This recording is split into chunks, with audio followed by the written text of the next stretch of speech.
संसद में मांग की जा रही है कि मदरसों में सीसीटीवी लगाया जाए, लेकिन सबसे बड़ा सवाल यह है कि मदरसा चल क्यों रहा है? क्या भारत में मदरसों की जरूरत है? क्या भारत का संविधान मदरसा खोलने की इजाजत देता है? जिस आर्टिकल 30 के नाम पे ये मदरसा खुल रहा है, मदरसा चल रहा है, वो आर्टिकल 30 तो मदरसा खोलने की इजाजत नहीं देता। मैं आपसे भी आग्रह करूंगा, एक बार आर्टिकल 30 को पढ़िए। बहुत साफ साफ लिखा हुआ है कि जो लोग हैं यहां पे उनको अपना एजुकेशन इंस्टीट्यूशन खोलने का अधिकार है। आर्टिकल 30 तो एजुकेशन इंस्टीट्यूशन खोलने का अधिकार देता है, यानी law college, engineering college, medical college, BEd college, 10वीं तक का स्कूल, 12वीं तक का स्कूल खोलने का अधिकार देता है। मदरसा खोलने का तो अधिकार ही नहीं देता, क्योंकि मदरसा एजुकेशन इंस्टीट्यूशन नहीं है, मदरसा तो दीनी तालीम सेंटर है। वहाँ तो दीनी तालीम दी जाती है, वहाँ तो रिलीजियस टीचिंग दी जाती है, वहाँ तो ये सिखाया जाता है कि इस्लाम में क्या जायज़ है, क्या नाजायज़ है, क्या पाक है, क्या नापाक है, क्या हराम है, क्या हलाल है। मदरसों में सेकुलर एजुकेशन टीचिंग तो दी नहीं जाती।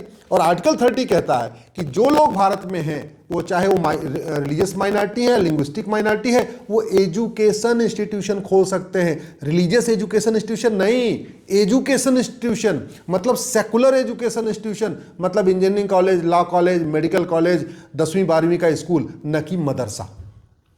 और आपको अगर इसमें क्लैरिफिकेशन चाहिए तो आर्टिकल 27 को खोल के पढ़ लीजिए। आर्टिकल 27 में बहुत साफ साफ लिखा हुआ है कि मजहब को प्रमोट करने के लिए सरकार 1 रुपए खर्च नहीं कर सकती, और मदरसों में मजहब को ही प्रमोट किया जाता है। और ज्यादा क्लैरिफिकेशन चाहिए, आर्टिकल 28 को खोल के पढ़ लीजिए। आर्टिकल 28 में लिखा हुआ है कि किसी भी सरकार के द्वारा फंडेड या सरकार के द्वारा मान्यता प्राप्त किसी भी स्कूल में कोई मजहबी तालीम नहीं होगी, रिलीजियस टीचिंग नहीं होगी। एक बात और भी ध्यान रखिएगा, धर्म और रिलीजन में जमीन आसमान का अंतर है। मेरी एक अलग पीआईएल चल रही है धर्म और रिलीजन के ऊपर, जिसमें मैंने धर्म और रिलीजन के 25 अंतर बताए हैं। धर्म जोड़ता है, रिलीजन तोड़ता है, इसलिए धर्म को रिलीजन समझने की भूल मत करिए, रिलीजन को धर्म समझने की भूल मत करिए। धर्म मजहब नहीं है, मजहब धर्म नहीं है। धर्म सबको जोड़ता है, मजहब सबको तोड़ता है। तो धर्म जो है वो सबको वसुधैव कुटुंबकम नारीतो नारायणी सर्वे भवन सुख न सिखाता है, मदरसा ये नहीं सिखाता। तो आर्टिकल 27 जहां एक तरफ कहता है कि मजहब को प्रमोट करने के लिए 1 रुपए खर्च नहीं किया जाएगा, आर्टिकल 27 धर्म को प्रमोट करने पे रोक नहीं लगाता, धर्म को प्रमोट करने पे पैसा खर्च करने पे नहीं रोक लगाता, मजहब को, रिलीजन को प्रमोट करने पे पैसा खर्च करने पे रोक लगाता है। आर्टिकल 28 धार्मिक शिक्षा देने पे रोक नहीं लगाता, आर्टिकल 28 मजहबी तालीम देने पे रोक लगाता है। यानी आर्टिकल 28 भगवत गीता पढ़ाने पे रोक नहीं लगाता, रामायण पढ़ाने पे रोक नहीं लगाता, उपनिषद पढ़ाने पे रोक नहीं लगाता, भगवत गीता पढ़ाने पे रोक नहीं लगाता। आर्टिकल 28 बाइबल कुरान पढ़ाने पे रोक लगाता है, क्योंकि बाइबल और कुरान धार्मिक ग्रंथ नहीं है, बाइबल और कुरान मजहबी ग्रंथ हैं। वो एक मजहब को प्रमोट करते हैं, वो यूनिवर्सल ह्यूमैनिटी को प्रमोट नहीं करते। और आर्टिकल 30 जिसके नाम पे ये मदरसा चल रहा है, मदरसा बोर्ड चल रहा है, मदरसे की डिग्रियां वैलिड हो रही हैं, मदरसे की डिग्री लेके लोग सरकारी नौकरियों में जा रहे हैं, इसको तो बिल्कुल आर्टिकल 30 अलाउ नहीं करता। दुर्भाग्य इस देश का है कि सरकारों ने पहले तो प्राइवेट लोगों ने मदरसा बोर्ड बनाया, सरकारों ने मदरसा बोर्ड को मान्यता दिया, सरकारों ने मदरसों की डिग्रियों को मान्यता दिया, मदरसे की डिग्री लेके लोग टीचर बन रहे हैं, मदरसे की डिग्री लेके लोग हवलदार बन रहे हैं, सिपाही बन रहे हैं, लेखपाल बन रहे हैं, पटवारी बन रहे हैं, जबकि भारत का संविधान मदरसा खोलने की इजाज़त ही नहीं देता। अब आप कहेंगे अच्छा मदरसा खोलने की इजाज़त अगर आर्टिकल 30 में नहीं है तो कहाँ हो सकती है? मैक्सिमम जो मदरसा खोलने की परमिशन हो सकती है वो आर्टिकल 25 में हो सकती है, जो फ्रीडम ऑफ रिलीजन है। लेकिन फ्रीडम ऑफ रिलीजन में भी लिखा हुआ है subject to public order, health and morality. इसका मतलब मदरसे में आप कोई ऐसी तालीम नहीं देंगे जिससे पब्लिक ऑर्डर डिस्टर्ब हो जाए, मदरसे में कुछ ऐसा नहीं सिखाएंगे जो किसी के हेल्थ के खिलाफ हो, मदरसों में आप जिहाद नहीं सिखाएंगे, मदरसों में आप नफरत नहीं सिखाएंगे, मदरसों में ऐसी कोई शिक्षा नहीं देंगे जो पब्लिक ऑर्डर को डिस्टर्ब करे, दूसरों का अपमान करे, दूसरों के मजहब का अपमान करे। इसका मतलब आप कोई ऐसी चीज़ नहीं सिखा सकते मदरसों में कि नहीं जिसकी हम जिसको मानते हैं वही पूजा योग्य है, वही इबादत योग्य है, दूसरा कोई इबादत योग्य नहीं। आर्टिकल 25 के अंतर्गत बहुत साफ साफ लिखा हुआ है कि आप मदरसा खोल तो सकते हैं, आप अपना प्रोपोगेट कर सकते हैं रिलीजन को, और रिलीजन को प्रमोट करने के लिए मदरसा खुलता है, मैं एकदम मानता हूँ। आर्टिकल 30 मदरसा खोलने की इजाज़त नहीं देता, आर्टिकल 25 मदरसा खोलने की इजाज़त देता, लेकिन वहाँ फिर बैरियर लगा हुआ है। बैरियर ये लगा है कि मदरसे में आप ये नहीं कहेंगे कि मेरे अल्लाह ही केवल पूजा योग्य है, दूसरा कोई पूजा योग्य नहीं। मदरसे में आप ये नहीं कहेंगे कि जिसकी इबादत मैं कर रहा हूँ वही इबादत ठीक है, जो जैसे मैं रहता हूँ वही ठीक है, जो जिसको मैं सोचता हूँ वही पाक है, बाकी सब नापाक है। आप मदरसे में ये नहीं कह सकते जिसको हम कह रहे हैं हराम वही हराम, जिसको हम कह रहे हैं हलाल वही हलाल, ये नहीं आप कर सकते। तो इसलिए मैं कह रहा हूं कि जो ये चल रहा है, संसद में कायदे से आवाज़ उठनी चाहिए कि मदरसों की डिग्रियों को इनवैलिड डिक्लेयर किया जाए, मदरसा बोर्ड को भंग किया जाए, मदरसों को जो सरकारी अनुदान दिया जा रहा है इसको रोका जाए, मदरसों में जो टीचर की सैलरी जा रही है इसको रोका जाए। बजाय कि आवाज़ क्या उठ रही है जी, मदरसों में सीसीटीवी लगा दिया जाए। मैं सीसीटीवी लगाने का विरोध नहीं कर रहा हूं, लेकिन पहले संविधान को समझिए, संविधान में लिखा क्या है उसके हिसाब से संसद में आवाज़ उठाइए। क्योंकि संविधान की बेहतरीन व्याख्या दो ही जगह पे होती है, एक संसद में होती है, एक सुप्रीम कोर्ट में होती है। सुप्रीम कोर्ट में भी खास तौर पे आर्टिकल 25 से 30 की अभी तक ठीक से व्याख्या नहीं हुई है।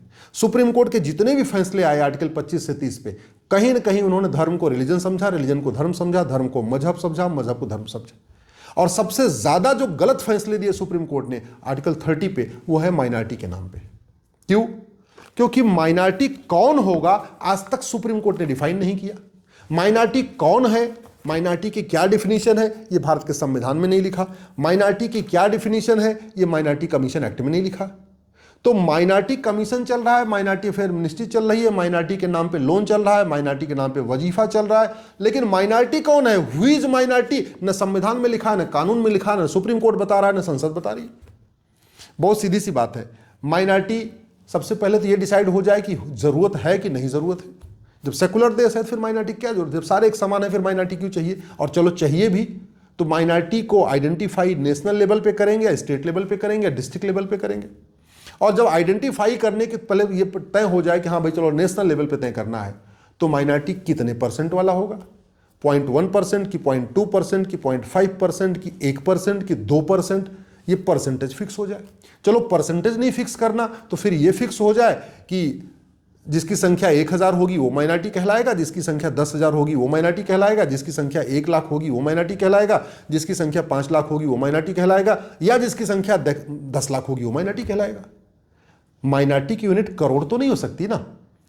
माइनॉरिटी कुछ 100 या माइनॉरिटी कुछ 1000 या कुछ लाख, करोड़ों की जिसकी संख्या उसको माइनॉरिटी नहीं कह सकते। पूरी दुनिया में कहीं नहीं है जिसकी संख्या करोड़ों में उसको माइनॉरिटी का दर्जा मिला है। फिर भारत में माइनॉरिटी को डिफाइन क्यों नहीं कर रहे? सुप्रीम कोर्ट ने सबसे बड़ा ब्लंडर मिस्टेक यही किया, माइनॉरिटी के ऊपर 10 जजमेंट दे दिए। माइनॉरिटी बोर्ड को मान्यता दे दिया, माइनॉरिटी कमीशन को मान्यता दे दिया, माइनॉरिटी अफेयर मिनिस्ट्री को मान्यता दे दिया, माइनॉरिटी के नाम पर योजनाओं को मान्यता दे दिया। लेकिन आज तक सुप्रीम कोर्ट ने हु इज माइनॉरिटी, यूएन क्या कहता है, अमेरिका क्या कहता है, चीन क्या कहता है, या क्या कितनी संख्या होनी चाहिए, इसके ऊपर सुप्रीम कोर्ट नहीं जा रहा है। और संसद में भी मदरसे में सीसीटीवी लगना चाहिए, इसके ऊपर बात हो रही है, लेकिन माइनॉरिटी को डिफाइन करने पर संसद में भी बात नहीं हो रही है। मदरसा कहां चलेगा, कि किस संविधान के आर्टिकल के अंतर्गत चलेगा, इस पर भी चर्चा नहीं हो रही है। आर्टिकल 30 तो बिल्कुल इजाजत नहीं देता। दुर्भाग्य देखिए, माइनॉरिटी कौन होगा इसको न केंद्र ने डिसाइड किया, न राज्य ने डिसाइड किया, न किसी हाई कोर्ट ने डिसाइड किया, न सुप्रीम कोर्ट ने डिसाइड ही नहीं किया, और सब कुछ माइनॉरिटी चल रहा है। भाई माइनॉरिटी कितने रिलीजन होंगे? दुनिया में 1100 रिलीजन है। क्या जो भी भारत में रह रहे हैं सबको माइनॉरिटी का दर्जा मिलेगा? तब तो भैया भारत में लगभग 100 रिलीजन भारत में रहते हैं। 100, किसी की संख्या 5 है, किसी की संख्या 10 है, किसी की संख्या 20 है, किसी की संख्या करोड़ है, लेकिन कम से कम 100 रिलीजन भारत में रहते हैं। तो फिर क्या भारत में 100 कम्युनिटी को माइनॉरिटी का दर्जा मिलेगा, रिलीजियस माइनॉरिटी का? और लिंग्विस्टिक माइनॉरिटी तो दुनिया में तो 6500 भाषाएं बोली जाती हैं, तो और उन 6500 भाषाओं में से लगभग 500 भाषा बोलने वाले भारत में भी हैं। चीनी भी रहते हैं, जर्मन भी रहते हैं, फ्रांसीसी भी रहते हैं, दुनिया भर के लोग रहते हैं। क्या सबको माइनॉरिटी का दर्जा मिलेगा? तो सवाल ये भी डिसाइड होता है कि क्या पूरी दुनिया के रिलीजियस कम्युनिटी को माइनॉरिटी का दर्जा मिलेगा? जो भारत में रिलीजन शुरू हुए, जैनिज्म, बुद्धिज्म, सिखिज्म, इनको माइनॉरिटी का दर्जा मिलेगा? क्या पूरी दुनिया की भाषाओं को भारत में लिंग्विस्टिक माइनॉरिटी का दर्जा मिलेगा, या भारतीय भाषाओं को माइनॉरिटी का दर्जा मिलेगा?